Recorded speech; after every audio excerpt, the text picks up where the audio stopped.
evangelização, me desarrollar um programa que chama Casa de Luz. E agora me também uma explicação over o projeto Casa de Luz. Me está sendo em forma de sketch. Boa tarde, meneer. Meneer, é possível nós para tomar 2 minutos de tempo? Nós temos o projeto Casa de Luz. E Casa de Luz é um projeto que nós estamos fazendo em barrio. E me quero explicar, meneer, algo do projeto. Meneer, tem capa de 3 peinas.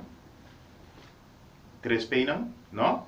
Ok, é possível que me explique, meneer, e faça uma oração chiquita para meneer over de 3 peinas? É para me pei está perdonar. Então, se meneer está permitindo me fazer uma oração chiquita over de perdão. Senhor, me te pedi para perdonar a meneer aqui e para dar força e também para perdonar outro não, Senhor.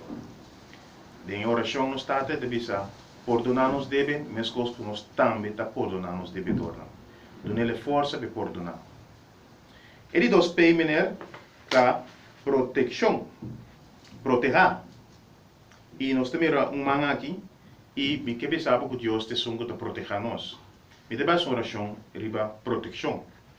Senhor, me te pediu para proteger a maneira que sua família, proteger sua casa, proteger seu trabalho, proteger tudo o que não tem for de ladronícia, proteger, Senhor, sua vida, Senhor, em nome de Jesus. E maneira última pei está prosperar. Quem não quer prosperar? E Deus a permitir que ele prosperar nós. Então, me dá uma oração chiquita para maneira over de prosperar. Senhor, me pedi para prosperar a maneira aqui, para dentro do caminho não, Senhor. Costam por cananete, para dentro do que hace, tudo o que põe sua mão arriba, Senhor, por prosperar, por baixo bom. Me pedi bendição, pé e sua família, em nome de Jesus. Maneira, se não está é 3 pés não. Pero me tenho de 2 perguntas. Maneira, conhecer é 3 yes não, é 3 sim não. Ok, me diz passa de mas cortico com maneira de promessas. É promessas é uma pergunta. Então, nós vamos com maneira para contestar 3 via se riba cada de pergunta não. É pergunta tá. Bota querer que 2000 anos passar Jesus a morrer para perdão de picana? Sim? Ok. É de 2 perguntas. Bota querer, maneira que Deus alantele for de morto? Sim? Oh, falta já só, maneira.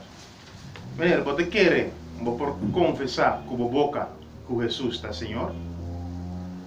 Sim? Ok. 3 yes. Maneira, eu quero avisar, a Bíblia avisa que se você quer que Jesus morre na cruz e Deus alante for de morto, e se você confessar com a boca que Jesus está Senhor, você está salvado. É momento na que base sei e me que felicitava com a salvação, com a salvação.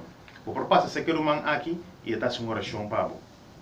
E essa etapa é parte para introduzir o projeto de casa. Ainda o projeto de casa na ordem de launch, nós está para que a pessoa promete permitir para nós fazer oração riba 3 peinas, para nós compartilhar com ele 3 sinan, 3 yasnan. Então agora nós chega um momento que nós temos que eliminar, agora botar claro para você participar do nosso projeto Casa de Luz. Meneer, que hace sei? Logo me explica, meneer, o que tem que ser. Dia para semana, nós lo apresentar um plente no barrio e nós lo hace oração. E nós lo pede tudo ainda que participar na casa para não pôr luz, flambeu que nós está dando, assim, não por dona mostra que durante a hora aí, não está em oração conosco, não está em comunhão conosco. Ok? Essa é a tua gosto. Ok. Agora, ora, meneer também é participante de Casa de Luz. Danke, até depois. Maneira que você vai compreender, essa aqui é a explicação do projeto Casa de Luz. Pronto, nós lo acabou e pronto nós estamos na igreja, na cell group, dentro do barrio, para apresentar isso aqui também. Para sobre Corso, mestre de Casa de Luz. Deus seja bendicionado. Amém.